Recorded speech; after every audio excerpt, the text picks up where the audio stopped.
My pal Georgie. Did you have a good weekend, buddy? Yeah. Really good weekend. Good, man. We're back in the studio. We had a massive episode. Yeah. Kicking off the second century. Yeah, I like it. Episode 1 of the 100 series. Yeah, 101. This is big. Can't believe we got 100 episodes. We doubled what we thought we would do pretty much. Close to double we did in a year. Yeah. It's a big milestone for us, and what better way to ring in that milestone than with one of our biggest guests, Johnny Orlando. Johnny Orlando. It was a lot of fun. Yeah, for such a young man, he's got so much great insights, and he definitely speaks way beyond his age. I would say he thinks beyond his age too. That was like some of the stuff he said. Johnny, shout out to you, man. Like, drop some knowledge on us. Yeah, great guest, and we got to see a different side of him that most people don't normally see. Yeah. That was one of the first time we've spoken to him. Second time for me. Second time, yeah. Yeah, true. Second time. Yeah, you'll hear that story in this episode. But guys, it was a lot of fun. It was a great way to get us into this to kick off the second 101. I don't even know what I'm trying to say there. But yeah, this was it was a blast. Thanks, Johnny. Great to have you on. Yeah, Johnny, you were absolutely awesome. So take a listen to the whole episode. And Georgie, let's thank our sponsors, because without them, this might not really be possible. Honestly, they're really helping us out here. Then the partners are fantastic. Yeah, especially a big shout out to our presenting sponsor, Cottage Springs. Yeah, Cottage Springs, guys. I mean, we've said it quite a bit here. We talk about it a lot. We have them during our episodes. I think most of you know by now, but Cottage Springs is a Canadian-based vodka beverage company. All beverages are gluten and sugar-free and have 100 calories. They're the first vodka water cooler in Canada. They're Cottage Springs Vodka Water. And they also have the Cottage Springs Vodka Sodas. Some amazing flavors. The water comes in raspberry, lime, and strawberry kiwi. And the sodas come in a lot of flavors. Ontario Peach, watermelon sodas, lemon lime, wild cherry. I mean, I love them. One of my favorites. They're great. So pick them up at your local LCBO, and me and Georgie would definitely crack a couple this weekend. Oh, 100%. Also, 100%. We'd like to give another shout out to our baby and one of our other sponsors, Cast. If you haven't already heard, Cast is a new project that me, George, and our other buddy Dave are working on. And the main goal of Cast is to be the objective assembly of public opinion. We're creating an online space where people can share their honest and objective opinions without the fear of reprisal, especially with everything happening in on today's social landscape. Found that this is really going to solve a need in today's society. So hit me up or hit up George or hit up the Cast account at Create Your Cast to get early access to our beta version. We're going to be launching publicly in a couple weeks, so definitely check that out. And one more sponsor, actually, to this great couch we're sitting on right now. Yeah, you guys will see this. If you're watching, I highly recommend watching this one on YouTube. It was a lot of fun and great. This couch has a great new aesthetic to the studio setup. So shout out to RFP Design. Our buddy Andrew over at RFP really looked after us and could not be happier. I mean, they're a manufacturer of Canadian-made furniture, which obviously supporting local and supporting Canadian brands is super crucial, especially during these tough times. But yeah, if you're looking for any custom furniture, definitely hit them up. You can hit up Andrew Moretti or at RFP_design group on Instagram, and their website is requestforproduct.ca. Guys, thank you to our sponsors. Thank you, Johnny. Darian came on too. Thanks to everyone so far. Jordan, all the fans, everybody. We made it to 100. We're about to start 101. My pal. LFG. Let's go. So keep the mic always within like a fist away from your mouth. Gotcha. Yes, yeah, I'm just making sure. Our mics aren't that good, right? Got experience. But yeah, we were in Tremblant. My knees are completely mangled right now. Yeah. So we're in the Glades and we're having a good time. And I'm trying to pop out of the Glades, and I look last minute and I see this little lip, and I didn't want to jump off it because my knees are killing. So I tried to turn, didn't make it, absolutely smoked this tree. Like people around were like, "Are you okay? Are you okay?" And I'm like, bruised ego, I'm fine. Now, honestly, like my chest is on fire. Like every deep breath I take, I honestly, I can't. No way. It's just terrible. It's terrible. It's the worst when you just see it coming at you. Yeah. It's just closing and you know you're gonna. It's brutal. Yeah. It was. Go ahead. I was gonna say, like, it was honestly really fun to get away. Usually, like, we'll go up to like Collingwood or Blue Mountain, whatever, to snowboard, but like hasn't been any snow. Well, not much, and obviously with the lockdowns. But like Tremblant was like honestly pretty empty, all things considered. Like the runs were empty. The lifts took forever because there were only like 2 people on at a time. Yeah. So like it was like they said like 60% capacity, but there was like 2 people per lift. So you would wait in line for like 40 minutes and then get up and there was no one on top of the mountain pretty much. Do you guys see the pictures and videos of Vale? No. Oh, it was bad. It was really bad. Yeah, so basically we went on this Pull it a little closer. There you go. My bad. Hello. So we went on this like road trip with the family. Basically we rented an RV, flew to Colorado, and then drove from Colorado to LA. How far is the drive? Oh, it's many miles. It took us about, I don't know. It's far. It's far. We'll leave it at that. It took us about like a week and a half probably. We stopped, but like we went to Vail, and it's the same thing, like 60% capacity. I was like, okay, this is good. It's safe. Yeah. You go to the lift line. It took probably half an hour every single time you wanted to get up a lift, like or more for the big ones. It was the most crazy thing, and everybody was like, this is ridiculous. Like, how is this even happening right now? It's crazy. We had do you go down like the regular runs? Do you go to the glades more? Or are you like you have jumps? Like what? Yeah, I like to stay in the park. Really? Yeah. You're a daredevil. Like you're not. Yeah, a little bit. Casually says that. It's not like when you're snowboarding, like it's the most fun when you're like jumping off of things. Yeah. Just like going fast in a straight line is like just really terrifying for me. Yeah. Okay. You don't hear that too often, eh? Most people would rather go in a straight line than go off jumps. No. Well, so I had my phone. I have this like speedometer app, and I like put it in my pocket. I was like, let's see how fast I can go. I went like 70, and it was ridiculous. Like, and it's only fun if you're going that fast or if you're going slow and doing jumps. So I have like some semblance of self-preservation, so I go slow. Just hang out in the park and like see, for me, I can't. I mean, we're a little bit older, so like I don't want to fall and break something. Like I don't think I'm as agile and like resilient. I guess. Yeah.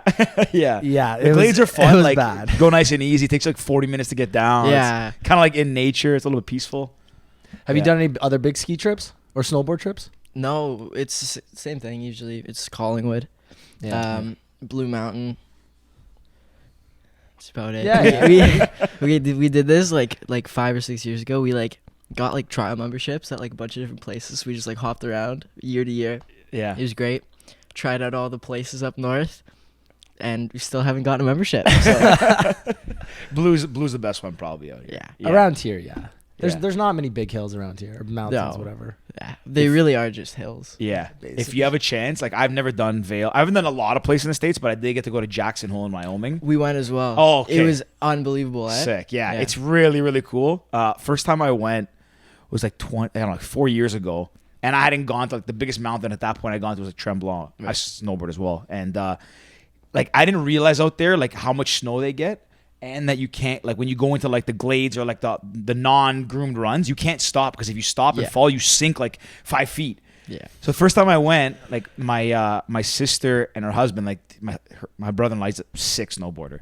So he's going through the glades, taking me with him. And like, this is the first run. I was keeping up. But then at one point I got tired, so I stopped and like tipped back. And I sunk down and my head was only above the snow. I started like hyperventilating a bit. Like I was like, oh, okay. Like, it's I gotta spooky, stop. dude. You try to push down and you go farther down. Yeah. I honestly was having like hyperventilating. I was getting so scared and learned my lesson very fast. Never stopped again. But that's what happened with us this weekend. So we stopped in the glades for some drinks, a couple casuals. But I was a little bit down the hill. So him and our other buddy, Dom, they stopped up behind near a tree. Like, hey, Rick, come up here. I was like, oh, cool. Yeah, it makes sense. Yeah. So I'm trying to get up there, but again, I took off my skis, and each step I took, I sunk to my knee, and then it's like, hey, at this point, I'm almost like waist deep, and trying to get up this hill. So tiring too, eh? Yeah. But mind you, then you have a couple drinks, and it's all worth it, I guess. No, it was a good time. We had fun. But Johnny, I actually got a funny story. You won't obviously remember this. I remember this. I met you a couple years ago. You won't. Where? So do you remember the Post Malone concert in Toronto? I Yes, do. 2 years ago. So I was sitting front row on the sides here, and you were literally directly in front of me. And I'm not kidding, every 30 seconds, people were coming up to you asking for pictures and this and that. And I'm like, I look at my girlfriend at the time and I said, do you recognize this guy? I'm like, I don't. don't take that the wrong way. No worries. So I asked her, and she's like, no, I don't know. But I'm like, look, he's probably like 15, 16, 17. Call your little cousins, send them a picture, and let's see who this guy is. So she messages her little cousin, who's about 14. She takes a picture of you.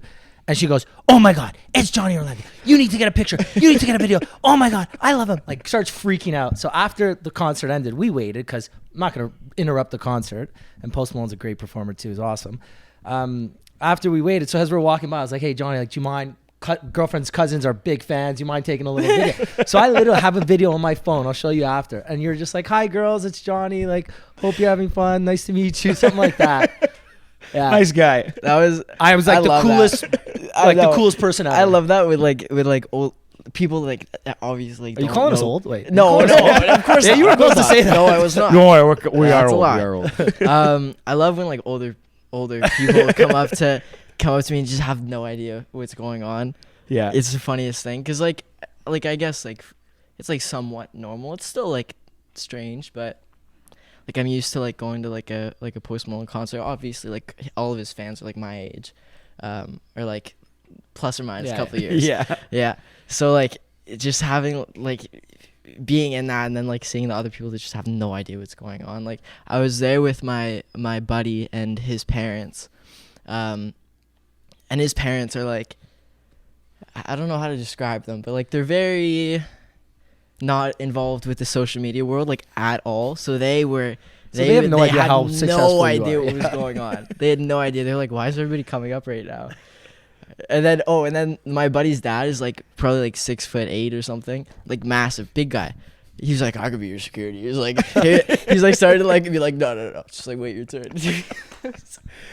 That's true, right? It was funny. How does that feel as well? And like when people like, you know, older people, let's say, come up to you and be like us. Because, you know, naturally, you know, you have a lot of your celebrity status is growing, and like people, you know, the younger demographic knows who you are, obviously. But like when they see a crowd, like someone like Ricky's a crowd forming, and then someone comes up like, hey, who are you? Does that happen very often? Hey, who are you? No, I knew you at didn't. this Like, point. you're people say smart. that, You're though. smart though. But like, what if somebody's like someone's parent, for example, doesn't have Snapchat, can't send it to their little niece or nephew? Mm-hmm. Like, I'm assuming that's got to happen to you a lot. Yeah. I mean, I don't like it's not I don't like think of anything of it, I guess. Like I try to be like nice. I don't want like the first interaction or like experience I have with this person to be like, oh, that kid's a little douche. Like, I think he's sick. So I just try to be like, oh, this is like me, and I like I'll like might like show them my Instagram or something. But Okay. Yeah, What's it's it cool. like at school? Like, do your teachers treat you differently? The nice You can also little say no pause. comment at any point. Yeah. Like, no, Yeah. Okay. Yeah, like a little bit because like I've gone to the same. So before high school, I jumped around like a lot. I've gone to like 20 different schools. Wow. That's an over exaggeration, but a lot of different schools throughout my years. Oh, sorry, a lot of different schools throughout. Let's readjust here. Yeah. There we go. A lot of different schools throughout my years, and but this is the first time that I've ever gone for like 4 years consecutively. So like I know my teachers now, and they like know. Like for right now, I was in chem, and I was like, I have to leave, and he was like, all right, just like, That's it. yeah, they just Later. like know that I like do stuff. So I guess in that way, yes, but like they're not gonna be like, here's 100% just because. Yeah. I feel bad Yeah. we made you miss chemistry. Actually, you know what? I feel good. 'cause No, nobody likes actually, chemistry. thank you. I was gonna say nobody likes chemistry. Tough lesson today too. I wanted to get out of there. What's your least favorite subject right now? Right now, probably law. It's just not Oh, fun. you have a law class? Yeah, Did you have law classes in high I school? think so. it's like Canadian law or something. Yeah. I don't think I did. I'm doing Maybe I a just didn't project take it. on Tommy Douglas, the Medicare man. Okay. It's Did you also know who he a bit was? of a No, I bad didn't. guy, I but- I was waiting for Yeah, him to say yeah. something. You Yeah. know what, like that thing when you do, like, are you the show you're smarter than a fifth grader? And it's like sometimes it'd be like very. I'm not saying like that. Implying that. What, age am I gap. fifth grader to no, you? No, that's not what I'm implying. Hey, but you you called know- me old. Yeah, okay, You know what, I'm it's like 11 now. You learn stuff in school, and like in school, I don't remember all of it, but because it's so long, like you could half the stuff I probably wouldn't even remember.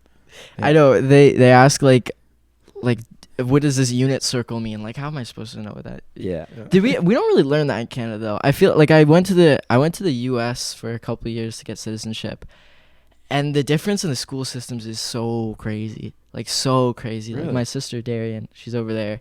She was in grade 12 and was learning our grade 9 math, like y equals mx plus b, like straight lines. Like that's Really? the stuff she was learning. Really? Yeah. So the Canadian school system is better than the American? Yeah, well, most every school system is better than the American one, in my experience. Throwing shade. I love it. But, but yeah, it's crazy. It's been a weird ride through Yeah. school. If you had to pursue something, like let's say, or I don't know, maybe you are, but if you had to pursue something into like university and like a career, different one kind of trajectory, is there something that like you're drawn to? I really like science. I applied to universities in like January. I applied to Ivy at Western, and then the normal business program in case I didn't get in, and then commerce at Queen's, and that was like the just like finance at Queen's. I applied to that too, and then also Rotman at U of T. I just like. I'll defer anything that I get just because it's just not the right time at the moment. Yeah. Got things to do. What's your preference? If I could go anywhere, I'd probably go to Ivy. Heck yeah. We're Western grads. Yeah. UWO, baby. Oh yeah. I haven't done that in a long time. That's so weird. Is that what they do? I can't even remember. Yeah, I think that's what it is. Yeah. I don't know. This I'm guy's not wearing cool. purple. Yeah. Is that a coincidence? No, so we own a startup called Cast. So Oh, it's sweet. our color. We'll tell you about that after. Oh, Yeah, I new wanna social hear about media, that. new social Well, we media got some platform we gear for you started. too, a nice little package for you. Okay. But yeah, we actually are both Western grads. We graduated in 2012. Cool. So Yeah. it's if I can give you a recommendation, I'd say Western 100%. Yeah, it Like- just seems like kind of has all of the worlds put together, especially in Yeah. Ivy. It's way smaller. Yeah. So- And even just going away for school, I know you said you applied to Queens as well. It teaches you so many life lessons that you don't learn inside a classroom. And I had a lot of friends who stayed and like went to York or U of T or Ryerson, and I feel like you just don't learn as much real life skills, as many real Yeah. life skills. Crap. Yeah, because again, doing laundry, simple things. I learned that right away, day one. I had friends who in their mid 20s were still throwing every color in the washer machine and then wondering why Right. their white t-shirts were red and blue, right? So you learn a lot of things. Cooking. I'm not saying I'm a great chef by any means, but I know how to cook. I Yeah, can get you have by. a couple of dishes. Yeah. Chicken stir fry. My parents really don't want us to leave though, like any of us. Really? It's kind of crazy. Like Yeah. they literally like my little sister. Well, actually, my parents want to move to LA. Who wouldn't? Yeah, like It's that's nice. always been like my dad's thing. Yeah, Like, yeah. He's like, when I'm successful, I want to move to LA, and Yeah. that's where I'm gonna retire. And so now they're like, hey Lauren, so what do you think? Lauren's my little sister. They're like, hey Lauren, what do you think about UCLA or USC or something like that in the LA area? They don't want to be far away from their kids. But she went to Ryerson. I'm pointing at my sister, Give her a Yeah. shout out. Darian. Hi, Shout out. Darian. Co-pilot on the way here. Wait, do you drive? I do. Okay, Oh. G2? Yes. Okay. Yes. It's the best thing that's ever happened to me. It is. Yeah. Yeah. So much Did- freedom. When you were recently out on the West Coast. Do you drive when you're out there too, or you go? Yes.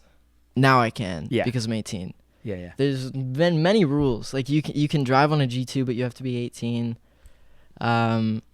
So I was schwipping a little bit when I was there. Schwipping. Oh yeah. My parents rented a Lamborghini. Oh, that was I saw so that. That sick. yeah. That was a top tier moment. I of course didn't drive it because that would be against the insurance policy. I love that. But it was Shaking her really head over fun there. to only sit in the passenger seat and That must have been fun, eh? Yeah, yeah. Just Rip- cruising rip down her like up. sunset. Yeah. Yeah. What's your favorite part about LA? Oh, sorry. There aren't many redeeming qualities to me. Really? Probably. I guess there's just like a real culture of work, which I appreciate. People are always like trying to get things done, but then like flip side of that is like everybody's trying to hustle everybody else. So it creates a very weird dynamic, even like between friends as well.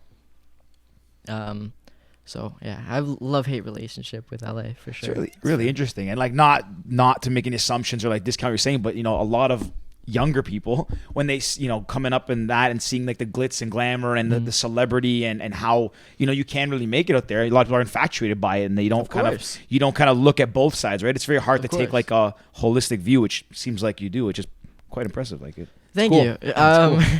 Yeah, I mean, it's one of those cities. It's like New York. It'll chew you up and spit you out if you're not careful with it. Luckily, like I had my parents with me and stuff like that. When we were moving out there, we moved out there to get citizenship. So whole family was there, whatever. So I kind of had like a soft introduction. But I really don't think it would have been a good time if I had just moved out there by myself or like with a friend. Still don't like it much. Yeah. Well, no, it's good that you have your family. You guys all seem pretty tight knit. Yeah. So it's like even on social media, you guys are always having family dinners. Mm-hmm. Oh, like I watched the live the other day, and you Oh, guys yeah? are all just hanging out. I was like, oh, this is lovely. Sir. I love that.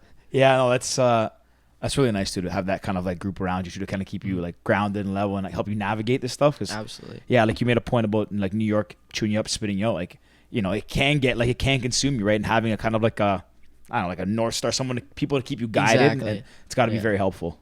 Reminder of where you came from. Type deal. I'm gonna rewind a little bit now. So you started making music when you were give or take around 12. Mm-hmm. So- wait.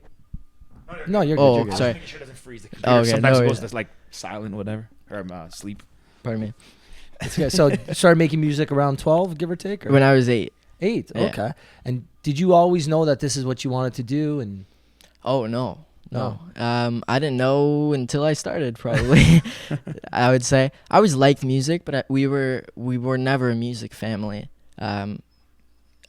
Darian and I are the first. I started with her on YouTube. Okay. We're the first people to kind of do it in our family. Okay. Mm. And did you know right from once you started, you're like, I love this. This is what I'm gonna do, or is it more of just a passion project at first? Yeah, it was more. Honestly, it was more of like this is kind of just like what we do. It's just like a hobby. Make it for like the family. Like send it to my grandparents, and then I more like developed a love for it. You know what I mean? Like I found that I was having a ton of fun, and like people were liking me on the internet, which is always great. She hit a lot of the hate comments. Oh my god, I was so bad. I was terrible. I would have bullied me if I was somebody else too. Really? But yeah. So when I looked in the comments, it's always like, "Oh, this is great. Like little kid do whatever." That like I look back on the comments now, and it's just like so bad because Well, yeah. I never like saw them or really noticed them, I guess. It can be a dark place, social media at times, Yeah. right? You know, you can get a lot of people hating, and you know what? I've always said, teach their own. Everyone, if you want to do something, you're doing it for the right reasons, and let's say you're singing because you just love doing it, and it's a passion of yours, and you're doing it for your grandparents. Put it out there. What's it to? If someone isn't good, or if someone's making a fool of themselves, what's it? Why hate on it? Obviously, Yeah. they're doing it. They're having fun. They're trying hard. Let them be, right? Of course. But Yeah. some people just take the hate comments. We had a guest in here. She's a vegan chef, and she's posts all these things, couple 100,000 followers, and people would go in her comments and just start attacking her because she's a vegan chef. Like, that's not meat, blah blah blah. I never understood that whole thing with vegans. Like, why do people hate vegans so much? I don't get it. You know, I think I don't want to get into it, but she would literally just go back at them. Oh yeah. Yeah, she would just attack the haters, and it was so funny. We sat here, we actually read some of the comments, and it was actually hilarious. Yeah. Like some of them were, you remember that? Yeah, Edgy veg. Yeah, We should do that. Yeah. Oh, yeah, I love roasting people. Let's go. Or we could just go. Let's You want let's go right now? Yeah. No. No, She's like, no, it's not. We can't do that. Gotta watch the brand. We gotta, Yeah. not ours. Ours, we don't gotta worry about ours. Ours is no, easy. but it's so interesting, right? Like coming up, that was cool, obviously, because you're doing it your way. Like putting it on YouTube, you can kind of dictate what you want to do and do it for the the love of it and just put it out there. But Right. yeah, people like. It's so crazy in this world. Like everyone thinks like it's like a zero-sum game, right? Like someone's doing something great, so like I'm not doing it, so I gotta shit on Right. them to bring them down to my level. Like everybody has the opportunity to do something. Like you should it's easier said than done, but people should support people. Like, it's crazy how much hate there is like spewed online. And I mean, assuming now, like, you know, you've grown probably since then, and you probably still see it on a day-to-day basis. Oh, of course. It's like when it boils down to like just insecurity, I guess. Like if there's like a little kid doing well, like if you're an insecure teenager, I see how that would be infuriating. And like sometimes I see people doing well, I'm like, oh, they don't deserve it, oh, whatever. Yeah. And I check myself, like I didn't deserve it when I sucked. I was terrible when I was 12, but I was having fun, and that's all that mattered, and people liked it for whatever reason. Yeah. So it's just more about chilling out, which is I would have tried to do.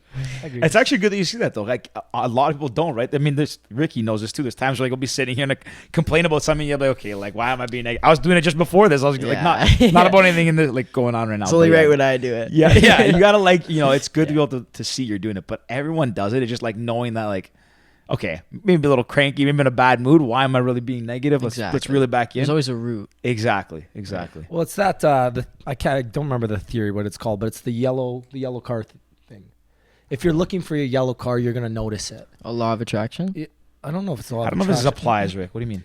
Well, if you're always looking for positive energy and good vibes and and those kind of things, you're more likely to feel that, and you're more likely to see it out of people. But if you're looking for negativity, if you're in a bad mood, you're going to see all the negative things around you. I never used to agree with that, but I absolutely 100% agree. Like if you think about it, like that, if you make yourself have a positive attitude towards things, that's the things that will jump out at you. Yeah, you're going to see them more, right? It meshes with your internal dialogue. Yeah.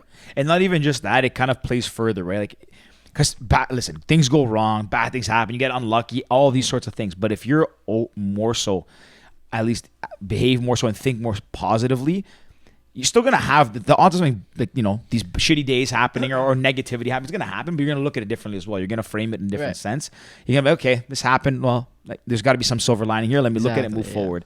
But if you're negative, it seems like everything that happens, like the world's going to end. Yeah.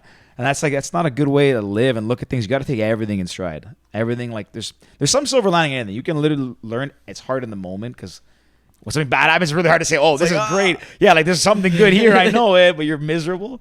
But yeah, it's always good to look back and reflect on those things and make sure you're pulling the positives out of them. But yeah, a little philosophy lesson. No, I agree. I want to ask, what was your big kind of break? You know, when did you... Oh, good question. I don't really have one. Modest, eh? No, swear. I've been doing music like on social media for like 10 years, and literally the whole way it's been a slow build. And I was never. People ask me that all the time. A lot of people think I started on Musical.ly. A lot of people think I started on TikTok, Instagram, whatever. But no, truth is I just was persistent, and then at a certain point your name is mentioned so many times over the years that you just start being recommended for things and it becomes exponential. But like I think that's the reason why we've been able to have such a long like and still building career, Darren and I, and it's because there was never that like explosive, very superficial attraction. I feel like everybody that, or most people that are fans of mine, also know a lot of the story and have also been around for some time. So I think that's pretty cool, and it allows me to have like a deeper connection with the fans, because I've been talking to, we know some of the fans like personally, like real personally, like we check in on them type deal. Like we know where they're going to university. I love that. That's really cool. It's a really cool thing that we've kind of created. Yeah, that's super cool. You see a lot of celebrities now, they have that text me and it's that auto-generated response. And okay, we know that's not real. A lot of fans can see that, but the fact that you check in and actually have real relationships with some of your fans is super cool. The fact that you responded to us was super cool. And we're just it's the boys, you know. Obama texts me all the time, but it's automated Obama. I was like, damn, that's pretty cool. Yeah, I wish Obama. Tell him about the pals. Exactly, Obama, come on the pals, man. No, that honestly, like, you don't. I mean, it seems surprising. Like, mean, we're older, but we're still young guys. But you don't see that, right? Like a lot of people, especially with like how big social media is getting and how big it can make people, right? It can inflate your persona, but with that comes like it could inflate your ego. It could just like shoot you to the moon. And you don't often see people who like, and I shouldn't assume you don't see people like that, but it doesn't seem like you see it as often. People just slowly grow, but build a connection with the fans. Don't just, let it get to their heads right away. I mean, yeah, that's really cool. I mean, a lot of people, I think, feel like once you make it to a certain point, it's like, okay, I got to prioritize my time versus the fans or versus this and that. Seems like you're staying true to the roots and what helped you get there, which is pretty cool because ultimately, like, your fans, I guess, part of the reason that you get to where you are, right? Of course, yeah. Yeah, I think that's the reason a lot of kids like just fizzle out after a while. I'm sure there's a couple that come to mind for you guys. Like, just people like explode. They're so big. Oh my God, I'm so jealous. How am I ever gonna catch up? And then a year later, they're back to where they were when they started because that initial attraction has either gotten stale, it's not there anymore for whatever reason. They changed themselves, or whatever, they did something that was wrong because they don't know how to deal with everything that's happening to them. So that deeper connection is the piece missing with a lot of people. It just makes it more genuine as well. Like, I genuinely like talking to my fans because they give me so much support. I said this on live yesterday. They're legit like my family. So it's a very important piece that a lot of people kind of gloss over. It's so true. Without the fans, a lot of celebrities don't realize that they're not celebrities and they're not, famous without them. If you don't treat them like they're your family or like they're, part of who you are, then it's easy to lose them. So the Absolutely. fact that you or lose sight of them. Yeah. One thing too is like, and I'm even probably not telling you something you don't know, but you can. Some people might look at it because they have so many fans. You look at it from like a broad perspective, like a macro level, like, oh, there's all these fans. But if you look at it from like every micro interaction, like everybody talk to, like it could literally, I'm assuming, change somebody's life, right? Like some kid could be 6 or 7 or 8 right now that was when you started, then and meets you and comes across the wrong way. And they're like, well, I don't want to be a musician or an artist. Like they're all mean kind of thing. So absolutely. And you see this sometimes. I mean, you see with anything, right? Like artists, athletes, anybody. As soon as you get to a certain point, it's like I guess it seems like they don't see it as much and really take it for what it is. And my dad says that all the time. Smart guy. Smart guy. Yeah. Shout out. Yeah. Did you take econ, by the way? Because you're using some macro, micro, and just a smart guy. I did take economics. I hated it. I was terrible at it. Knew it. I'm just trying to sound smart. I'm trying to impress you. But yeah, like my dad always says, like when I go on tour, we do like these meet and greets and stuff, and they're really fun. They really are, but they're just really mentally taxing. He always says, if it's a 250 person meet and greet, when you're on that 249th, 250th person, you've already met 240 whatever people. But that person, that's the first time they're seeing you today. They've been waiting in line for almost 3 hours at this point, and they're so excited to just, say hi, take a pic, and enjoy the show.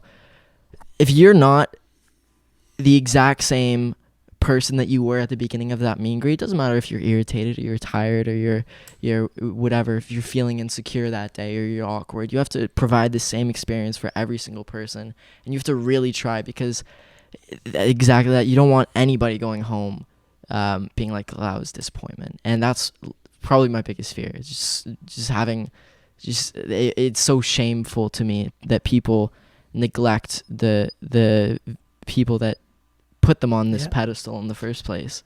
That's great advice from your dad. Great advice. Smart guy. And even I'm thinking about the video that I'm going to show you the video after we're done recording. But you came out, and again, big smiles, like super nice. I think it's like a good 20-second video. And this is after a full concert. You've already met 50 people, probably, maybe even more. Like, I'm not kidding. There was a lineup of people waiting to talk to you. And I caught you on your way out because I was like, I'm not going to ruin this guy's concert. But yeah, you came in. Yeah, no problem. I'll say hi. Here's the video. Because it's really not a big deal. Like, what does it take me? Like 10 seconds, maybe 20. But like, I got. I'm sure I'm sure the cousins were probably pretty happy about it. You know, so I think they posted on Twitter. They were exactly like the coolest kids in school the next day. That outweighs any like concern. I don't know what the right word Inconvenience is. that it would cause you. Inconveniences that I may have. So Actually, okay. me and Georgie had That's- our first fan experience this summer. Yeah. So How was again, it? we're a small podcast. Honestly, right? I'll tell the whole story. yeah. We've been doing this for about a year now. Yeah. Just over a year. You're actually the first episode after 100. That would be 101, Richard. 101. Yes. Well, I was gonna say it's our the first episode after 100. I was like gonna say of 101. season 1, but we didn't really do a season 1, season 2. So Rick's you're not episode good. 101. Those are Not good at really counting. long seasons, boys. You're gonna have to cut those down. You're on season 5 by now. Yeah. Honestly, we just kept going. We like, you know what? Yeah. Started as a hobby, just kept going, and then But like you said, right? We didn't have a big explosion moment. We've just consistently been putting out 2 episodes a week for the entire year. Exactly. COVID, no COVID, doesn't matter. We were just putting out episodes. But this summer we're walking down King Street, and we're just casually strolling, and we some guy comes out of the bar and he goes, "Hey, the pals." We're like, "Hey man, how's it going?" We start chatting with him. We're talking for a good 5 minutes. He's like, "Hey, just asking us about the podcast." Mm-hmm. So we walk away, and George looks at me and goes, "How'd you know that guy?" I'm like, "I thought you knew him. That's why I stopped to talk to him." And he's like, "No." we thought it was a joke. Like I thought, Oh, we thought each of us were playing a joke on the other person. We Really? I thought Ricky got this guy to come out and like say hi to the pals, like to make me feel like we're a celebrity. But it was actually a guy who just listened to our podcast and recognized us. No way. Yeah. How is the feeling afterwards? Are you like, woo? Pretty cool. Oh, It was yeah. kind of cool. Kinda Kinda gassed cool. up. Especially because you're walking down King Street. Like King Street's pretty busy. Yeah. And it was actually the middle of summer. Yeah, it was perfect time. The guy walked out of locals only, and he's like, "Hey, the pals." And I didn't know how to react. I'm like, oh, we okay, don't like- have this, right? Yeah. Like we're normal people. Well, yeah, this happens at one, it's like This happened one once, time. though. But honestly, I'll probably never forget it. It's the first guy that ever recognized us. I could tell you exactly what that guy looked Yeah, I like. could probably pick him out of a police lineup. Easy. Yeah. But I don't know. I can still visualize it, which is crazy. Yeah. But enough about us. Back to like what you're saying. And yeah, it's cool that you see that, Rick. And obviously, like you said, your dad's a smart guy. But knowing that is so important because obviously to keep growing and growing as you have been and been persistent to grow. Like obviously, naturally, you have talent and you have to keep going. But yeah, like the fans, like you said, they put you on that pedestal, and like it's like that one kid. You could change one kid's life, and he could Exactly. be the Like, next. They're not going to be the next Johnny Orlando, Like, if but you the really- next someone is someone. Yeah. Yeah. I actually have a question about you lads. Okay. When you guys started the podcast, did you have a plan? Like how did it come about? What were you guys doing? You want me to tell it, or you want to tell it? We just we were in over a year ago now. So it was like New Year's Eve, not this past New Year's Eve, last New Year's Eve, 2019 going to 2020. And we're in Florida. So like we said, we've known each other from Western. It's over a decade now. Right. We're old. Yeah. Good pals. Good Yeah. pals. Yeah, Great very good pals. pals. Actually, we hated each other when we first met. Like I hated Ricky. Yeah, I didn't he didn't know know who me. you I was were. I was a little quiet kid at Western. I was the very cool kid. He was, yeah. I was like this guy. See, talking about going back. You okay?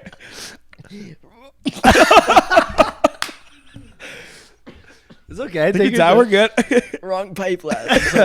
Jay, grab my phone. Yeah, okay, can you it's grab okay. me? Take a break. Take your time. Take your time. We're taking a We little got intermission here. Yeah, no worries. Cough it out. Is there something stuck in there? You want me to do what's the CPR? No, I'm good. I know You that good? from watching The Office. Yeah. Wait, we're good. Okay. Are you okay? We're good. Boys, I don't know what just happened there. We're good. Yeah, we're good to go. Let's do it. So this is a very entertaining episode. great. This is a great way to kick off season 2, episode 101. Welcome back. You good? Yeah, Okay, good. You want water or anything? No, Good? Okay, cool. I don't want to see water. So yeah, we're going back to the point talking about like hate. See, when I first met Ricky, we were both in the same res, and I saw him, social butterfly Ricky, like holding court, everyone hanging out with him. I was like, look at this loser. Like, and meanwhile, me projecting like I mean, I don't think I was a loser. I was just quiet. But You were a butterfly that hasn't emerged from I its was in my cocoon. cocoon. Yeah, you're still in your cocoon. No but worries. no, I saw him and I was like, oh, that guy's a loser. Like, whatever. But I guess he's having fun. You're projecting, like you said, like your insecurities or whatever. But anyways, that's besides the point. You asked how the podcast started. We became friends for a long time. And naturally, as you get older, careers, things happen, go different ways. And we're very similar too, right? Like our personalities, our careers, our social life, our Families, love for everything. travel, everything. So anyways, we just said, you know what, let's just do something, like start a new hobby that gives us an excuse that we hang out on whatever once a week. And we Literally, just said, that was it. Yeah, Really? We we just hang wanted out to do once a week. So once a week. no plan. No, we just figured to buy the mics, came up with the branding. Like literally in one night, we're like sitting at his We did his everything. parents' place in Florida, and we're like, like it's called Two Pals or or something, because we always used to say, hey pal, like, and then it just sprouted from that. Right. We bought the microphones. I have a bit of experience with like music and like all that stuff, so I did all the editing and started recording in my condo and just started talking, like us two inviting buddies on. And then one day we reached out and got Eric Radford, like gold medalist Olympian, like our 5th episode or 6th episode in, and then we just started getting all these guests and it just snowballed, and now we're here with our biggest guest. Yeah, it's been pretty cool too. And a funny story, actually, there's a typo in our name, so it's the Pals, PAL''S. Nobody really knows this, so I guess all of our new fans are gonna know this now. But it should be PALS' because it's our podcast. But even just that, one pal. yeah. So what we did is we looked on Instagram, like the Pals podcast isn't taken. Perfect, sick name. How's it not taken? So we take it, we launch, we go to put our first episode up. There's like 10 Pals podcasts.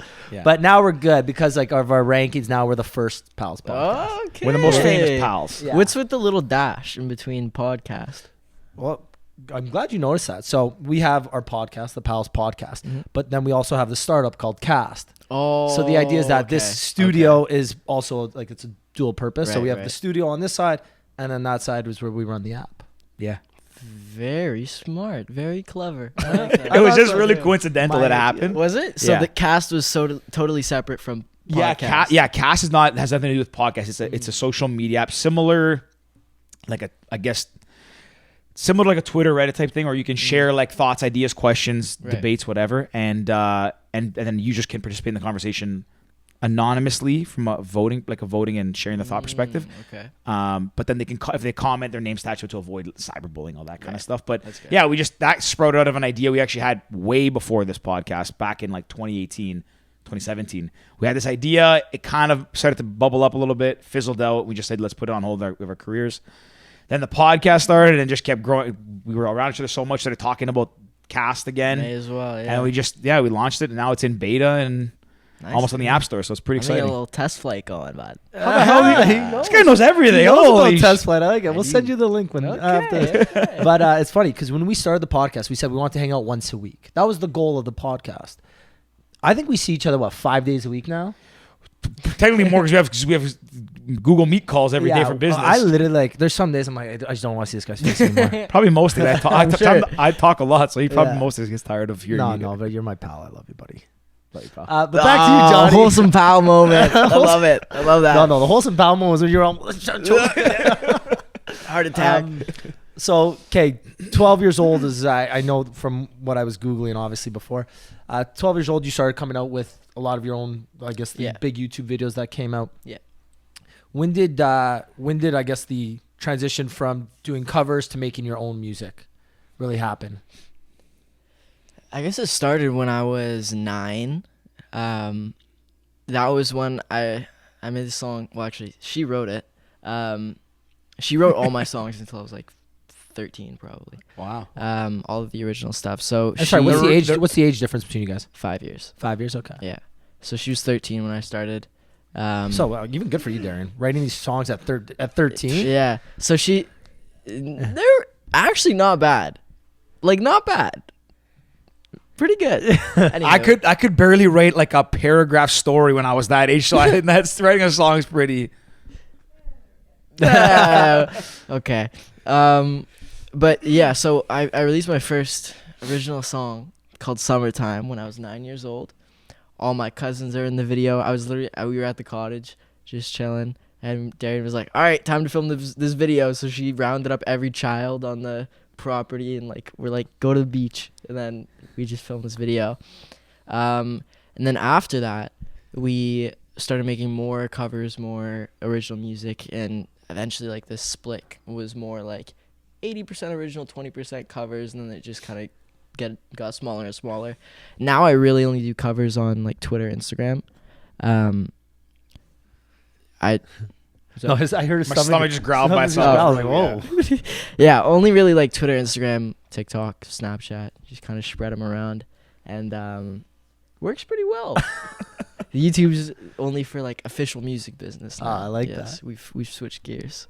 So to the point you asked us, do we have a plan? When you kind of started this, when you started, doing more original music, did you have a plan?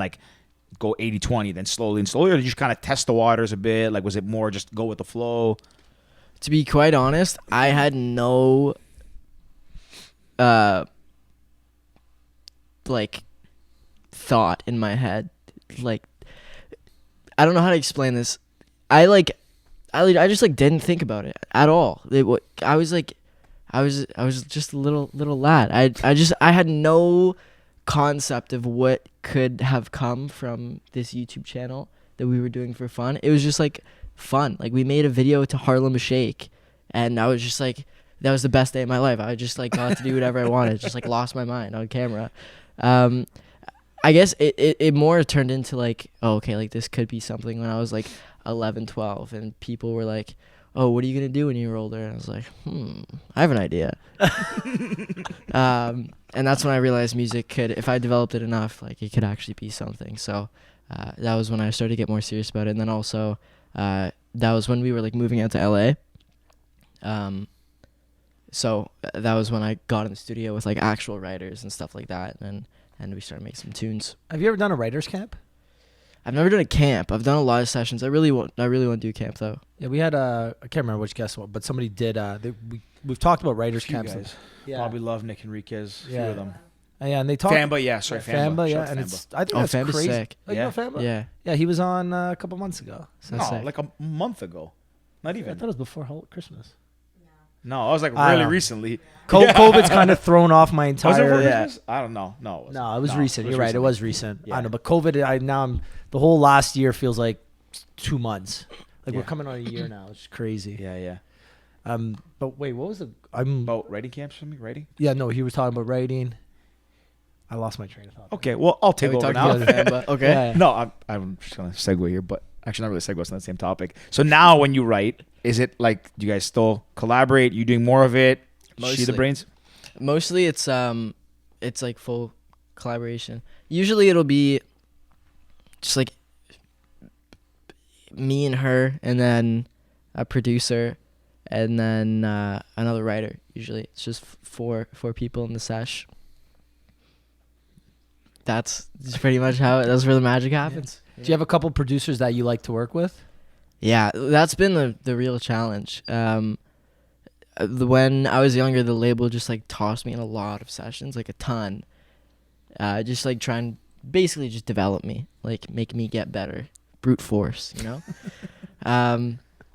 And that was it was an issue because like every session, there's always every single time it's new people. It's like an hour at the beginning where you get nothing done. You either talk about the weather, COVID nowadays, Yeah. like whatever, but you're not writing. And it really bothered me. So now when I for this like album, which is still untitled, I still have no idea what I'm gonna do for it. Now I'm getting in the studio with like the same people. It's been a lot better. Made some tunes today that I Sweet. quite enjoy. So excited about it. You have a new single coming out, I think later this month or in the next couple months. I Or was I can't- not supposed to say that? No, well, yes, but I have a date. I can't quite share it at the Okay. moment. It's also a collab. Can't quite share who Okay. who it is with. But it is a fellow Canadian, so I'm very excited about that. Damn. It is. You can deduce maybe. Okay, well, Sick. we'll start thinking. Okay.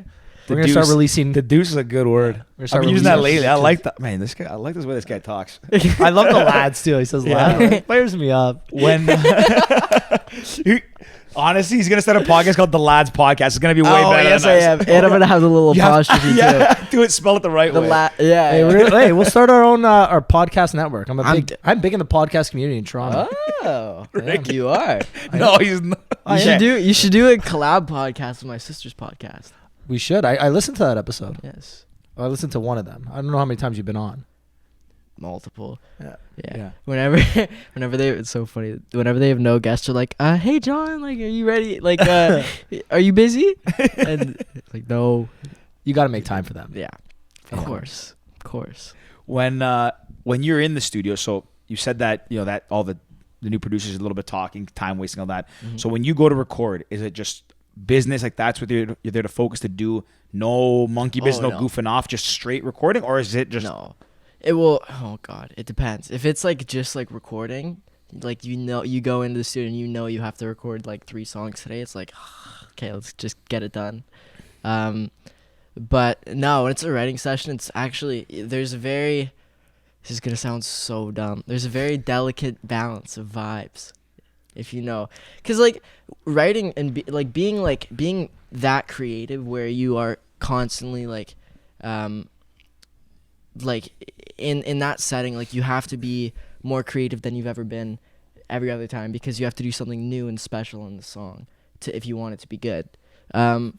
It's very, very fickle, and sometimes you're just sitting there, you're staring at the table, you're just like, there's not a single thought running through my head. So sometimes you need the little bit of like buffer space or whatever, just like talk through it. And like a lot of times it's like, so what's been happening in your life recently? Like I get that question like every single writing session. I'm like, oh, here we go. Like I had nothing. I've been in my house, nothing. Sorry. Man, I feel like I'm next. At one point, I'm going to be choking next. Choked a little bit there. Okay, I'm good. Well, go ahead. I was going to say, you're looking back on all the sessions you've had, which is the most memorable and why?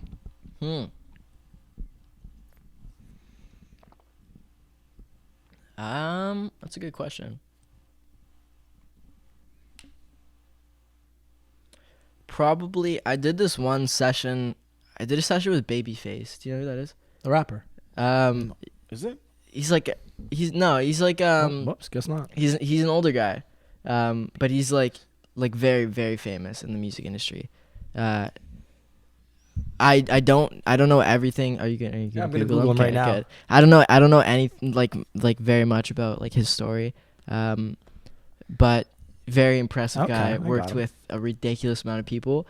I was terrified for that session. Terrified, because it was a miracle that I even got in the door with this guy.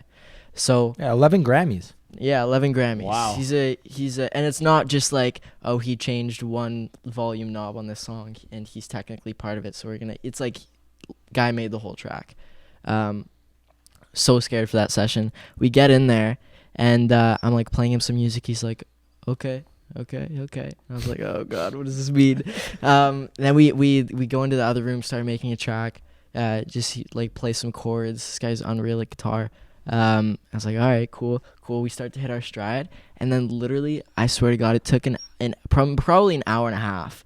We banged out this song so fast, and it was like pretty sick. Like it was one of my favorite songs I had made to this point. I was like, yes, like this is the best day of my life.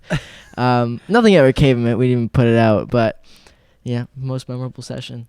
Hit the stride with Big Lad in the room. Why didn't you release it then?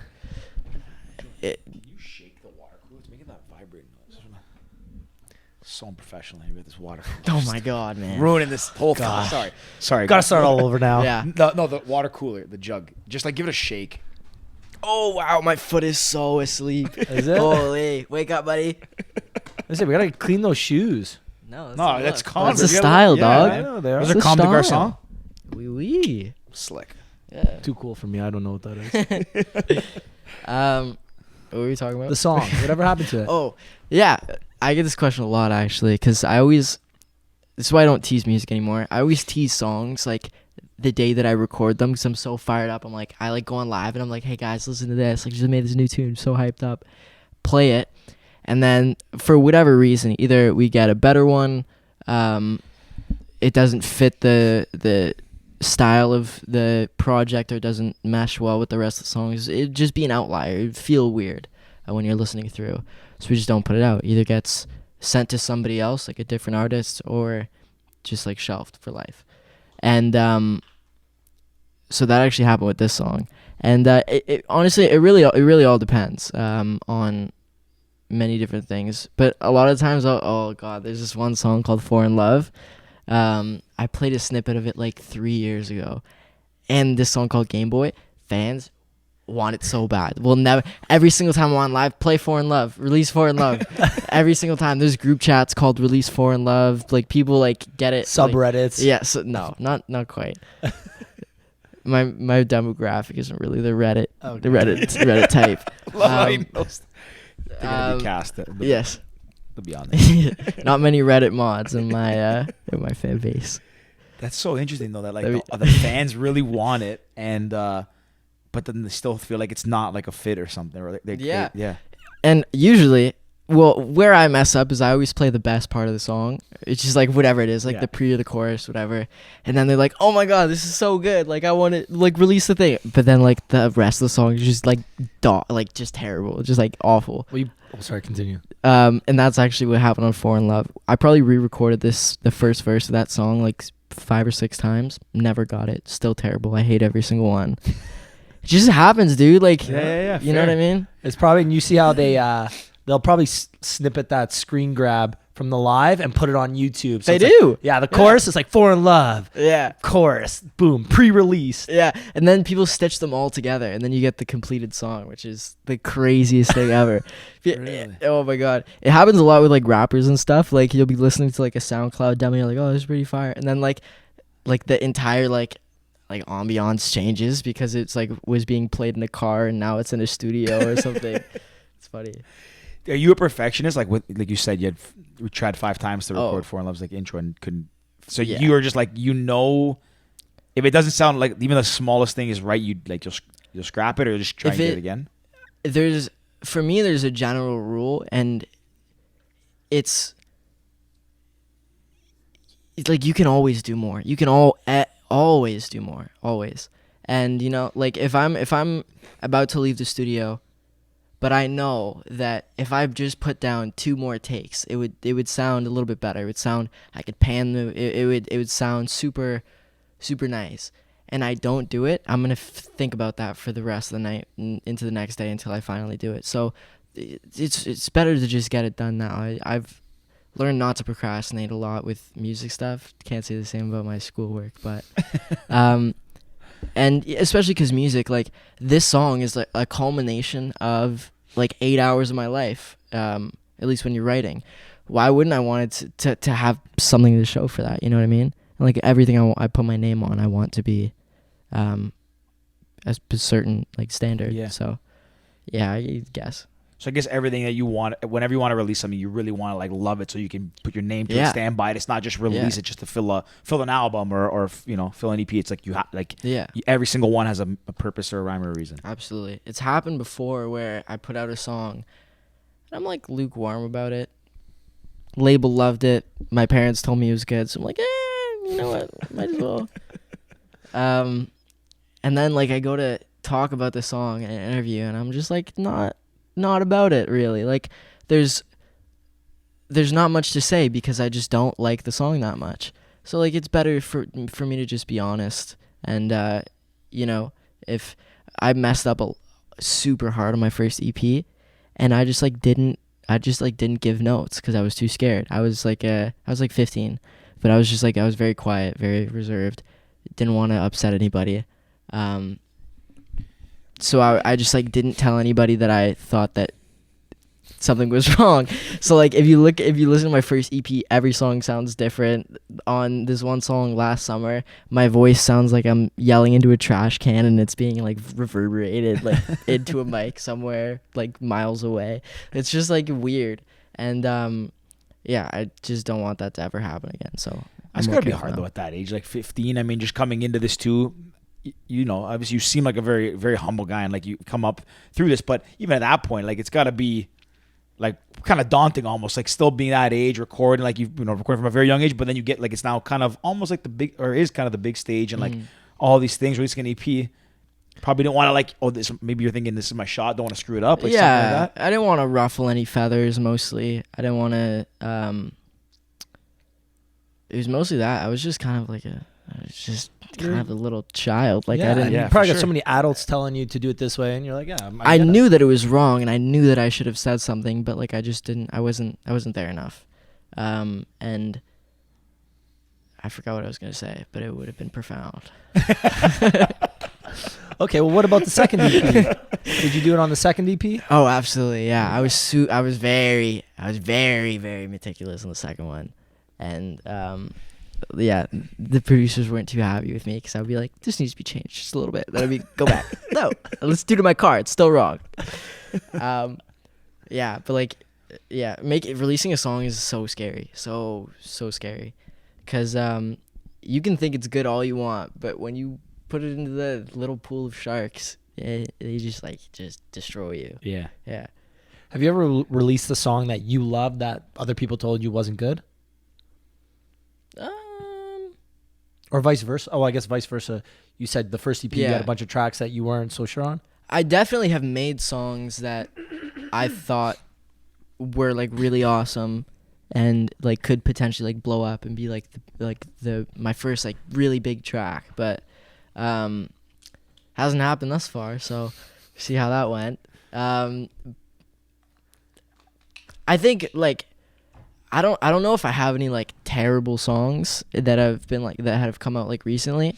There's definitely like some fan favorites and then some not so fan favorites, where I have to work a little bit extra to hype people up and when I'm performing. But I think for the most part it's okay. What's your favorite song to perform? Literally word for word what I was gonna say. Word for word, I said it in my head right as you said it. That was weird. Ball and Chain. Oh, dude, this is the second wholesome pals moment we've had today. This is so great. time. Yeah, I go to props when you So I go like this I hate and it. Ball and Chain. So props. That's weird. Grab. Ball and chain. Yeah, I don't, that's not a thing, right? No, it's a thing. Is it a thing? Yeah. Maybe he's just taking my side. I don't know. No, it's a thing. Ball and Chain. Yeah. Favorite song to perform? I don't know. I have a couple that are like pretty tied for first. I have this one song.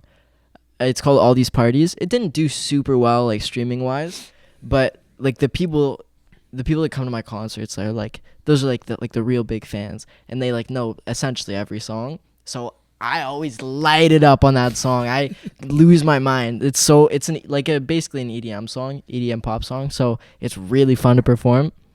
So I love that one. Love Last Summer, which is the one that I was talking about, the garbage can earlier. It's a good song otherwise, but I just ruined the vocals. I want to re-record it someday. So yeah, All These Parties, Last Summer. Adelaide is really fun. That was a single off my new EP. Super, super fun. Everybody Wants You, super fun. Wait, no, that was a single off my EP. Everybody Wants You. Were there 2 singles? On In-Row? Adelaide and Everybody Wants You, right? Four. What were the other ones? She said there was 4. Oh, yeah. Okay, so basically, last year was a weird year for music, so I released a song in like February, March-ish that was also on the EP at the end of the year, so that's what she means. But yeah, I think Adelaide, Everybody Wants You, All These Parties, Last Summer, really top 4. Those are 4 bangers. 4 bangers. You did I saw you did a show at not Rebel, but the outdoor series that they did. How was that? Oh, it was so fun, dude. It was awesome. It was great. It was Must a little be weird though, right? Yeah, it was a little bit weird. It was, but it was still fun. It was. People were honking at me and stuff, which I kind of was not down with at first.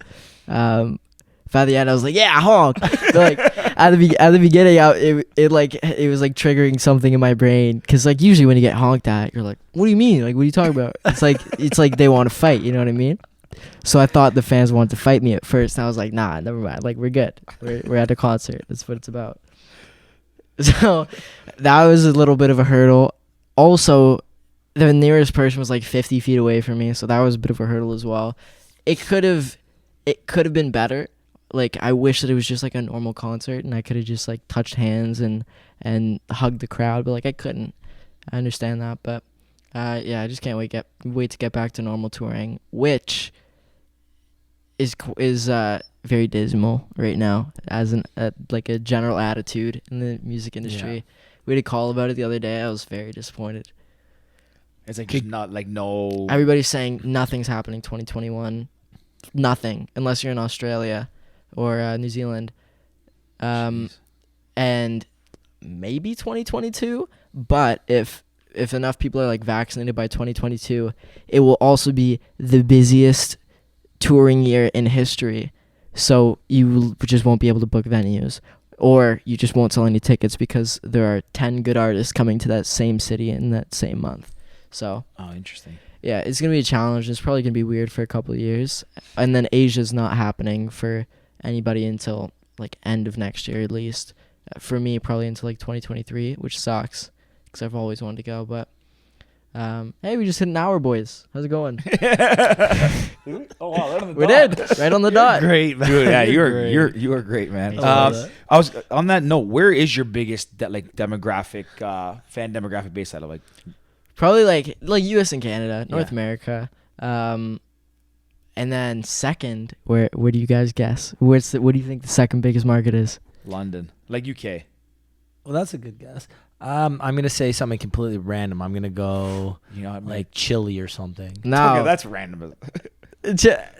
no, Chile actually is up there on some tracks. Dude, the way the Spotify works is so weird. They like, I forget what song it was. Dare, which one of my songs like blew up in a weird place, or like a kind of like a random market? Jordan, you want to? Oh no, it was See You. It was See You. Was that Japan? Or Korea, right. Korea's dope. Right. It is. However, my song just blew up there for no reason whatsoever. I remember it was like on radio all across like South Asia and stuff like that. It was really and like Southeast Asia as well. It was really weird. But like See You, which is one of the songs that I like don't love. Like it's a good song, but not one of my favorites. Absolutely blew up over there for no reason.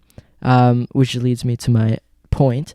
I think my second biggest market after North America is Southeast Asia, specifically like Indonesia, Singapore, China, Japan, Korea, Wow. Vietnam, Wow. I Yeah. went out again. When you were saying that, I was gonna change. also Malaysia. Sorry. No, it's cool. I was gonna change actually. When you said South Korea, I was gonna say like, is it coincidental? Like a lot of rise of like pop music, K-pop, all that stuff. Is it kind of is that possibly like why there's a correlation there, or I is think there any like yeah. I mean, social media. It's mostly social media. Social media is huge over there. Like American TikTok stars and Instagram stars just like do well over there. Kind of like by default. Like it's always a pretty big market. So, I mean, it's kind of random that it was that song in particular. That's the weirdest part for me. But I just really want to go over there and see what's up, see what's popping. Because it is far away and not many people go. So when you do go, it's supposed to be like one of the best times of your life. And you would probably do a full circuit. Oh right? yeah, You would do if you go over there, you're making it worth it, bud. You're going everywhere. Yeah, you're also going to Australia after, which Of course. I'm hyped for. That'll be good. yeah, Australia's sick. So we're planning like in Asia, Australia, probably New Zealand at some point. What's the favorite place you've ever been? Travel to? Amsterdam. Yeah. Yeah, it was really cool. I couldn't even do any of the Amsterdam things, but it was just I just love the What city. Amsterdam things? No, I'm kidding. We're not allowed to talk Come on, about that on the Rick. show. Trying to trap me, man. Come on. I'm just teasing. No, but I wasn't even old enough to do any of that stuff. Plus, it was with my parents, but it was still so fun. Like I just love this city. Everybody is like pretty nice. Everybody's on bikes, which is super weird. I love the canal. I love at night how it just like the day switch turns off and the night switch turns on. And everything's still open and everybody's still having a good time.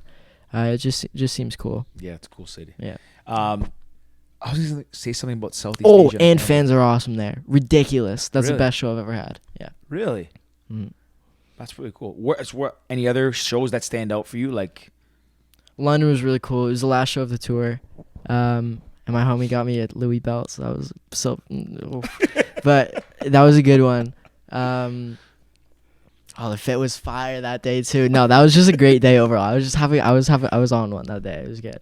And then what else? Toronto obviously is always Hometown, yeah. unreal. Shout out to my Torontonians out there. Majority of our listeners are from Toronto. Sweet. What's up, guys? Actually, It's fun in fact: US. we've got listeners in every continent and over 55 different countries. Every continent. Every continent. Antarctica. I was just gonna say not Antarctica. I knew you were gonna say that. This think guy's I too might actually smart, have man. that. I knew as soon as he said every continent, that's what he was gonna say. Because everyone, yeah. 55 countries. It's Something not like every that. continent. But we're gonna get. But I'm I gonna think there call. was. I'm gonna like Yellow Pages or Google. Yo, Antarctica, people say, live there. Do me a favor. Play this. Just once. Just play Just this. once. Play the Johnny Orlando episode, and that's it. That's all you need to do. I remember when this is maybe about 6 months ago now. I was on like my little podcast communities, and I posted one of the links, and someone's like, "Oh, I'm in Philippines right now. Like, send me your link and I'll download it." And I sent it to her, and we had no listeners in the Philippines at the time. The next morning I wake up and you see one download Philippines. And I'm like, yes, That's awesome. I love yeah, that. that's funny. Yeah, it feels good. It is. Every It is. download I love counts that that growth. No matter how frustrating it is, it was so fun watching something like just grow from zero. Yeah. That was what we did. It literally zero. Like I didn't have any friends with followers. There was nothing that could have given me a boost. We just like it was the same thing. Like one view, let's go. Like new like on the post, let's go. Yeah, It that's was great. when COVID first hit. I remember we did a couple episodes, and there were some days where we had like literally 6 downloads or something. Yeah. And I handle more of the numbers and the background stuff for the podcast, but you have 6 downloads, you're like, wow, this day sucks kind of thing. But then, obviously you have your good days where you get thousands, and Right. it makes a lot of it worth it. But yeah, those tough days suck. Very But then frustrating. those big days where you get so many downloads, or you get a big guest come in, and you're like, fuck, this is crazy. Yeah. Like, we're just 2 normal dudes, like, with a podcast, and people listen to us. Yeah. talk. That's not even spelled properly. Yeah, It's they can't even spell properly. We ripped off our image for our logo from Bill Simmons, and people are still listening, right? Isn't that the weirdest feeling ever though? Being like, why are people interested in me right now? Yeah. You know what I mean? Yeah, it is honestly. Well, we started this to we forgot to mention. We started this because like we were going into our 30s, and like our 20s, we honestly like we did live it up. Like we're average guys, but we just made the most of every situation. We just said yes to everything. Like we did a lot, experienced a lot. We're like, you know what? Let's like just try and share some wisdom. This is obviously looking back now. I wouldn't say arrogant, but we thought kind of highly of ourselves. Like, oh yeah, everyone wants to hear these guys like life lessons. But we feel like we learned a lot. We've done a lot, and we're moving into like our professional career type thing. So we're like, okay, we have some value to share, but it still is pretty. It is cool when people listen or people message us being like, hey, heard this episode, loved it. And, obviously we're not at the level you are, but it's still like every single one is so cool. Because, when you start from 0 and you hit like 100, let's say, that's a big deal. You get to like 2 and then 5 and 1,000. That first time you get 1,000 is cool. And then as it grows, you're like, holy shit, like this is really cool. And, obviously it gets bigger. The small increments don't seem as significant, but like every one that jumps up in the early days is still so cool. And it's like, I don't know, it's so meaningful. It's like, wow, like one person really wanted to listen to this, and they messaged me to say they really like heard the whole episode. Even sometimes we joke. Sorry, this is kind of digression. We joke that we felt like sometimes people don't listen to the end, so we would throw in little random things like, if you made it this far, like message us and we'll send you a sweater or something. And like people would message us and The we're like, next day. people actually listened to the whole thing, and it was kind of like it was cool. It's a really cool freaky experience. feeling. Yeah. Especially when you get someone that you haven't talked to since high school. For us, that's over a decade now, and someone will message me like, hey, that episode was so and so. Like, how'd you know that person? Such a small world. Great episode. And I was like, wow, man, crazy. Thanks, appreciate that. Or Is hey, that you know what I really, think? really weird for you guys? I think it's cool to me. Like, it's just it's so interesting that, because again, this is more of a hobby for us, right? This isn't our professional careers, this podcast. So when we have friends that are acquaintances or people in our extended networks that message us for it, and they're like, hey, congrats, I saw you had so and so on. That's really cool. I listened to it. I'm not a big podcaster, so I haven't been following along, but I listened to that episode and that was great. I appreciate it. I was like, that to me is super cool. Yeah. Sometimes it's a weird feeling because, again, like I haven't talked to this person in 10 years, 10 plus, and you just listen to me me and George speak for an hour and a half. But it's a cool feeling. That's how I describe it. I think it's super cool. Yeah. And we did this because like we didn't do this to get like famous or anything. It wasn't like, let's do this and let's be celebrities. Like honestly, we just wanted to talk to like cool people doing cool things. People who are interesting, have some like, some story they can tell.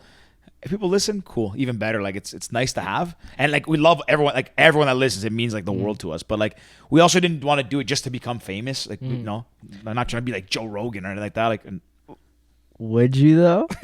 Oh, how quickly would you quit your job if this podcast was turning into like a Joe Rogan type deal? Oh, if Do you think you would? Like if it was sustainable like that, if you can make a living doing it, and actually back up, one thing I've personally, at least I've always believed, because I grew up in like an entrepreneurial family. One thing I've always been told, and I actually firmly believe, is like, just do stuff because you love to do it. Similar to like your thing, right? Like you love to do it, then you're authentic, and people will then gravitate to you and you'll grow. But also, like, you know, to be Joe Rogan, like $100 million, great. Like that's a lot of money. I mean, it'd be great to have, but like, you know, to live and enjoy and have a great life, you don't have to have. I mean, it's nice. No one's gonna turn it down. But even like lower than that, I think that, you know, I speak for myself. I'd say like I would leave my job if I could, you know, still kind of live the same lifestyle, which would be cool. But yeah, I would quit probably. Yeah, I would too. I don't see that in the near future for us with the podcast, at least. Right. Just because, like you said, there's no it's a little step each time. Joe Rogan's been doing this for 9 years. Yeah. Over a decade, right? Yeah, maybe in a decade you've been doing what you've been doing for a decade. Yeah, and like that's what I mean. In a decade, yeah, I'm down. Quit my job. Joe Rogan, what's up? Like, I'm in. Let's get that bang. Spotify sign me. That's it. We actually. So you know that did you see when Joe Rogan did that video announcing he's going to Spotify? No. Okay, so he did like a short 2-minute video announcing that he's going over to Spotify, and like just basically said, I'm essentially explaining, you know, I signed a deal. All my stuff will be on Spotify now. It was like a minute long. We see that. This is when we were recording in my condo. So we used to record like in my like TV area. Mm-hmm. And we finished an episode. We saw it. We're like, man, we should just make a parody of this. Like, rip it off. We did. It worked too well. People messaged us being like, wow, congrats, Spotify signed you. We're like, no. Like, this is like, we're like not even 6 months in. My mom was like, this is amazing. You're rich. You're gonna kill it. Like, man, like he's holding a spatula. I'm holding like tongs.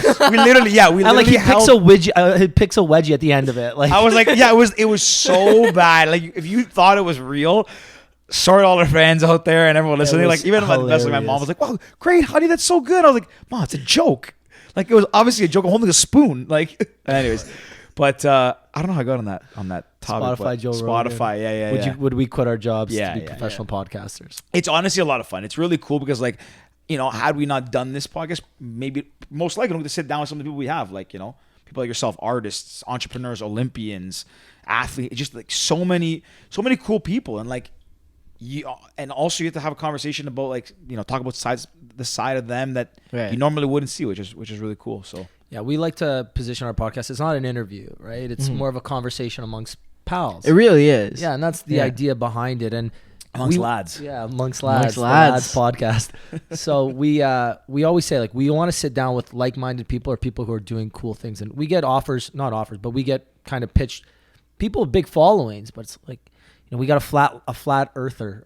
What do they call themselves now? Flat earthers, yeah. Flat earthers. That's dying to come on the podcast. The number one flat earther. The number one flat earther in the world. The guy's got like, I don't know, 50K followers too. It's like, I don't want to sit down with this person. I feel like I would like to, just out of curiosity. Honestly, like, be kind of interesting. Hey, first episode for the lads podcast. I would love that. Pals podcast, lads division. Oh, I can answer the phone. That would be great. Lads division. I would do that.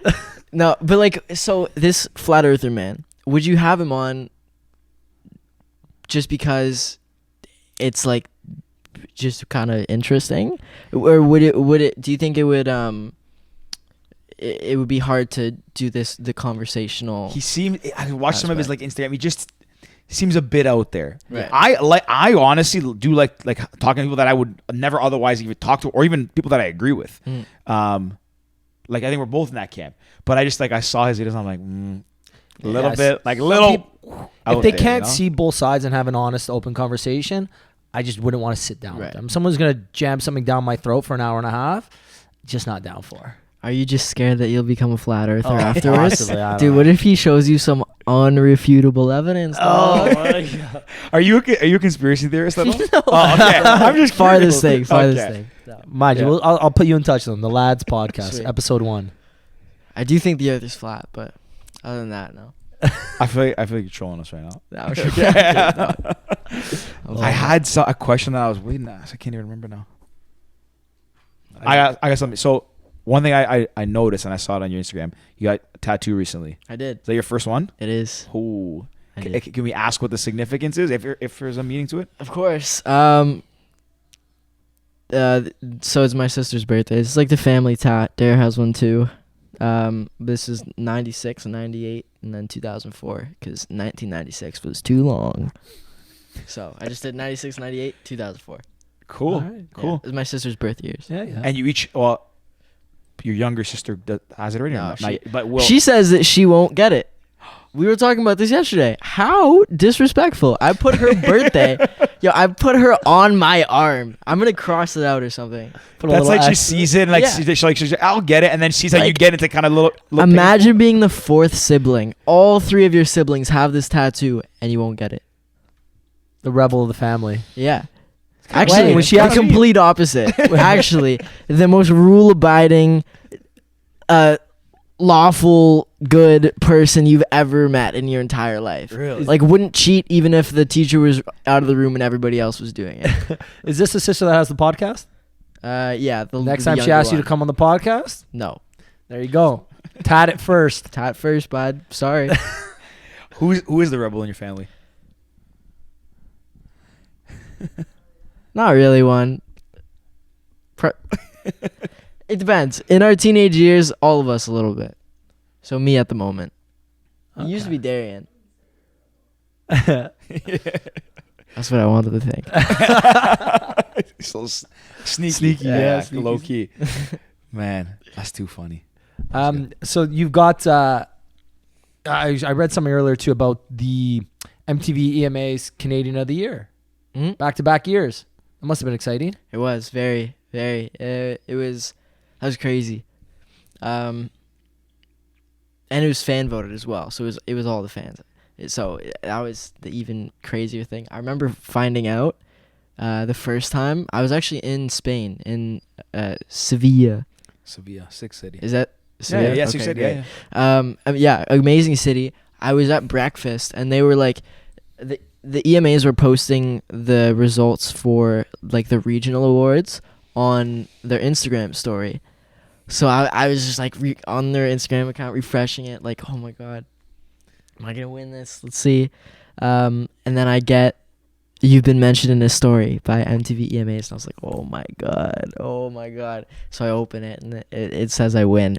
We have it on camera. I lost my mind, but yeah, this is the coolest thing that's probably ever happened to me. I got to go on stage and stuff, and it was all the fans, 100%, completely, whatever. I voted for myself like once, but it was them, and it actually wasn't rigged. That's Which awesome. many are. Man, that's Has anybody won it 2 years in a row before? Like, Oh yeah. oh, okay. So Bieber and Mendes both went on long tangents, and so Bieber was the first, and then Shawn Mendes put a stop to that, and kept going, and then I put a stop to. So we'll see what happens. There's a new Canadian in town now. Putting them on notice, eh? Yep. That's got to feel pretty cool too, and like kind of humbling to be put in that level, right? Like, Not really, because I don't really believe it yet. You know what I mean? Like, I'm nowhere near Justin Bieber, and I'm definitely like nowhere near Mendes as well. So there's a bit of like, I felt a little bit of like dishonesty when I like accepted the award. I was like, this isn't me. Like, am I the best Canadian actor? Probably not. Definitely not. So, I mean, I don't really care about awards too much. I more care about like the fact that like my fandom was able to beat Mendes and Bieber and Avril Lavigne and like legends. So that was really cool to me. So thank you. shout out. shout out to the fans. Do you look up to Mendes and Bieber as obviously being Canadians and in the same kind of genre as you? Absolutely. I looked up to Bieber a lot when I was younger. I had the flow going and everything. You still do got a definitely little bit did of the too. flow, eh? Did you have it? Me, I had flow recently, not when I was young. I actually No, but like the Bieber flow. no, not like my brother Gladys. had it. My brother very Oh, like is very he younger? much- yeah, he's Okay. a couple 2 years younger than me. I had flow up until like recently, but I grew it because I like went on like a backpacking trip and just let it grow. Oh, not yeah? Bieber was more like So I nomadic. looked more you are, bud. homeless. Pardon? It's a very nomadic. Yeah, honestly, kind of Yeah. like that. I just got out of control. I had to get rid of it, but I'm definitely not. I don't look anything close to Bieber. Maybe if he ate a lot of food and got bulked up a little bit, but Oh. yeah, no, I didn't have the Bieber hair. You look a bit like Cody Ko. Who's Cody Ko? He's a vlogger. Not a vlogger, YouTuber. Does he look like Cody Ko a little bit? And he looks like Brad from the Nelk Boys. Is It's that a the beard. jacked guy? Yeah. I'll take that. That is what Who's man. Cody Ko? I'll take that. Cody Jack- Ko, no. Ladies love him. You're good. Don't worry about it. Don't worry Thank about you, I it. appreciate it. Yeah. Give it a little. I got you, boys. Okay, thank you, appreciate it. Yeah. Jeff Wittick? No, he looks like Brad. Who's Jeff Wittick? Thanks, man. I appreciate that. Jeff Wittick.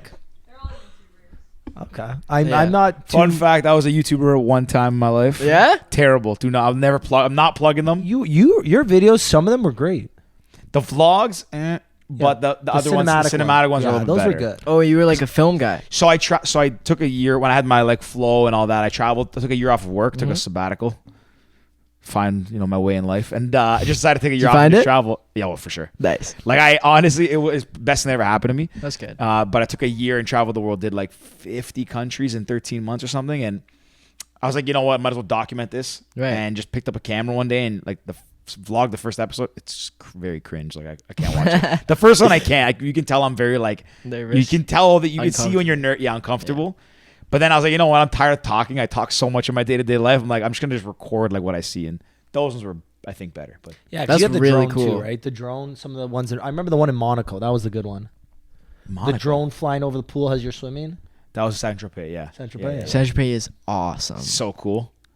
Monaco is really cool too. Yeah, that was like the early part of my trip. I was there with my sister and a good friend of ours, and Saint-Tropez expensive. It's crazy. I'm Greek, so I go to like Greece as well. It's like Mykonos basically. It's just crazy expensive. But yeah, Saint-Tropez was cool. So the France in general is really cool. Very like hip. It's very pretty. Yeah. People are kind of mean though. A little bit. Really? A little bit. It's kind of a little bit pretentious. If you don't speak like proper French, do you speak French? No. Don't you learn in school though? You're supposed to. That's fair. Let's talk about a time I got preferential treatment at school. Boys, I got a 97 on my French exam in grade 9. That was the last time I took French. I could not form a single sentence. If it was life or death. No. I sat beside the teacher and we did the test as a team, boys. It was I love to hear it. Like, oh. Hey, you know what? Hi, Miss. She's a beauty. She was very good. It was her last day. So she's like, I gotta throw him a bone here. No, she was awesome, yeah. I remember in awesome. first year Western. So I was in the media program there, MIT. Oh, yeah? And I took biology.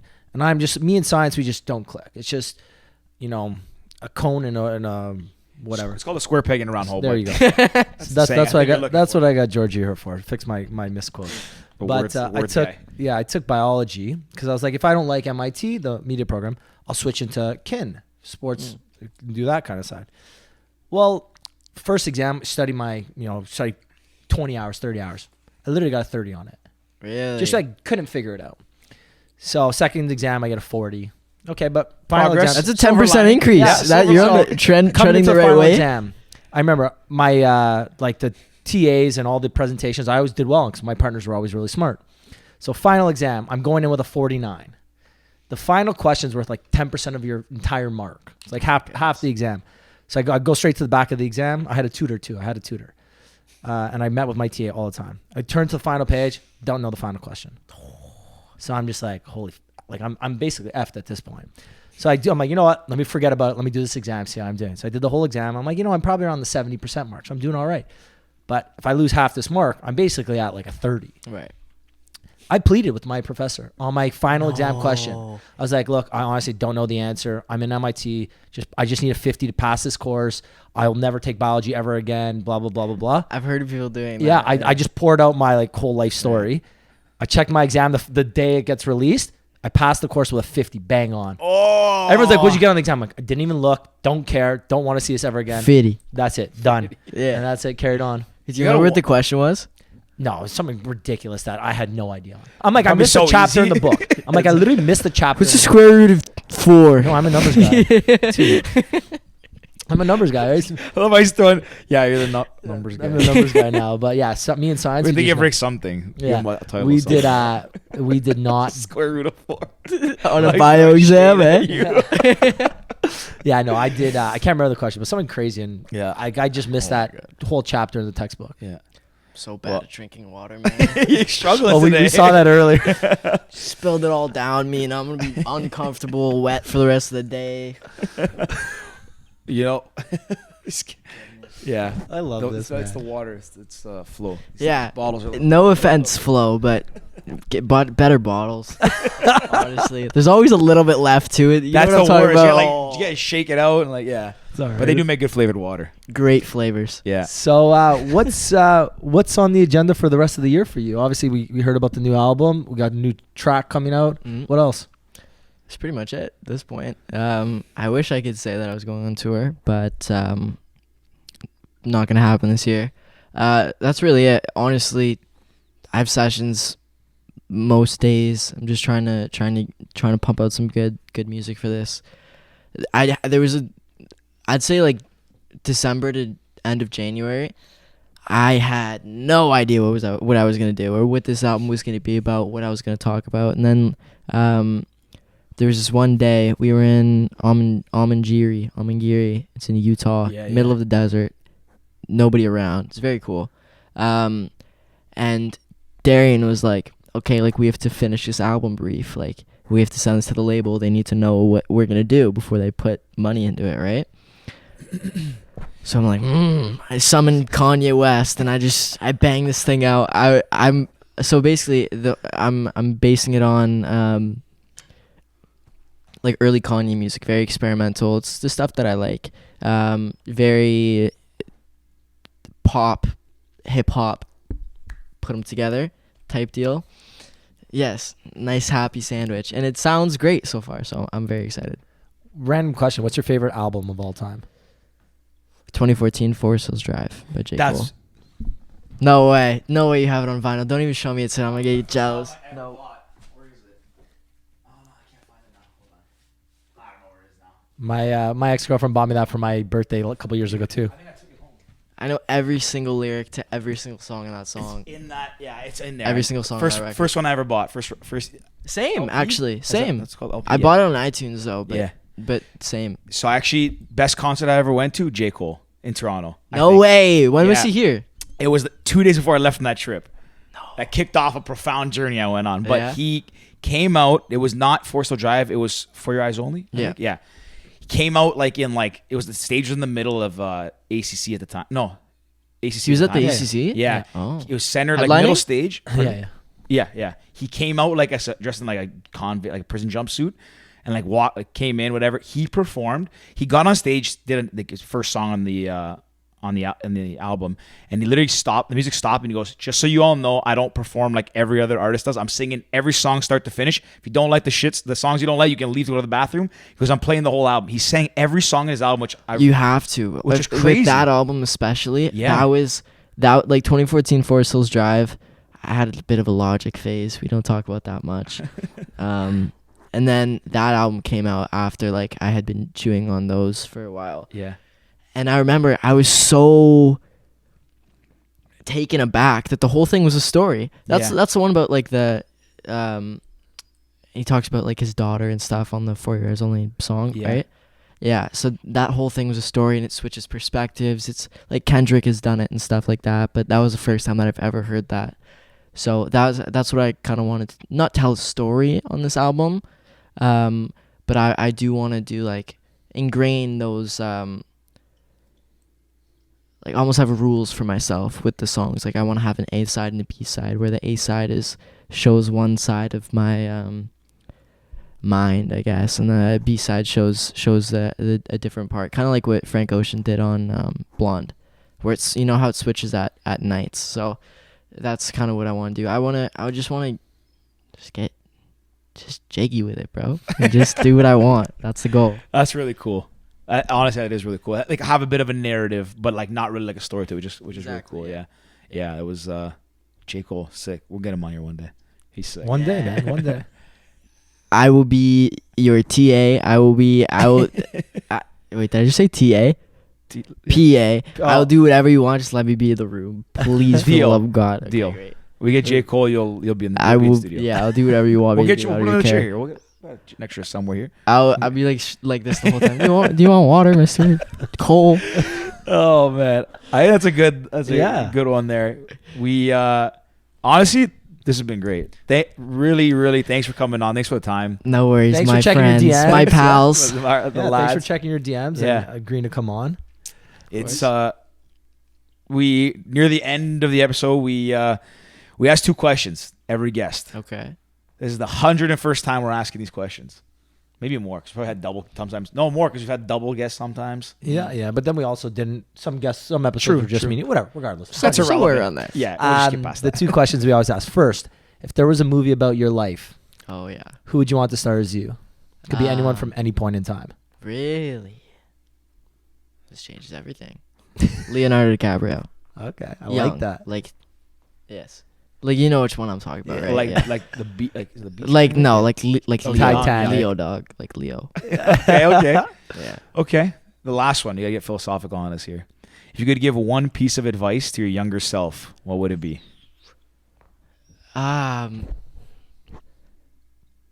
This is gonna sound like, I would just say like, just chill out in every aspect of the word. Like, just everything. Just like chill out. Like, not everything is gonna happen immediately when you want it. I'm very impatient. Still am.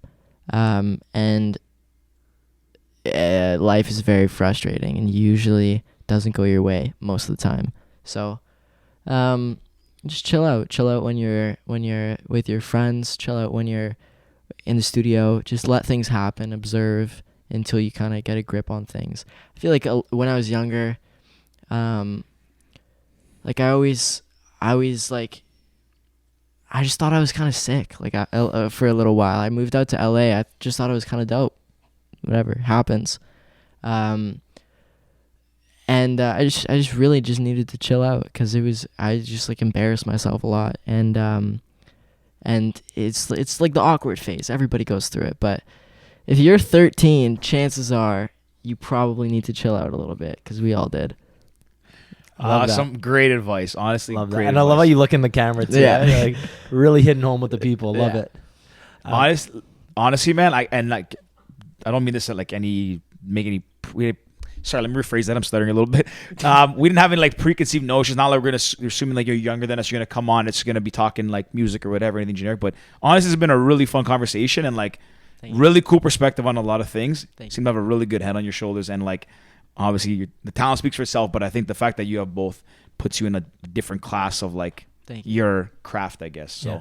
And you're very self-aware too, which is a great. You seem like you I got a try to great be. team. I didn't figure that part out till that trip, and I was like 28 at that point. So you're light years Yeah. ahead. You're man. Thanks, doing guys. well, and Thank you. obviously we can only say that the path that you're on is going to take you to even bigger and greater success.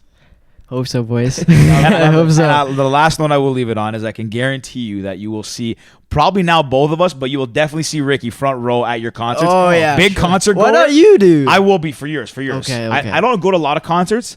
Yours 100%. I'll be there. Concert You have a live? fact. I'm massive. Every concert he'll I- go to. Even if I'm not a big fan, I can appreciate the talent behind Of it. course. I'll go.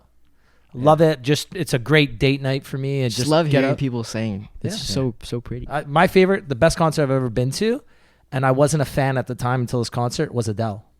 Oh, dude, I would do so many bad things to go to an Adele concert. Man, So many. there's no act, there's no background, it's just her. Dude, it's just Adele and her she- voice, dude. Like her pipes, unbelievable. Primo. Like Primo yeah, pipes. just unbelievable. World class. Best concert I've ever been to. I remember standing there saying, "This is unbelievable. I can't believe I'm watching this live."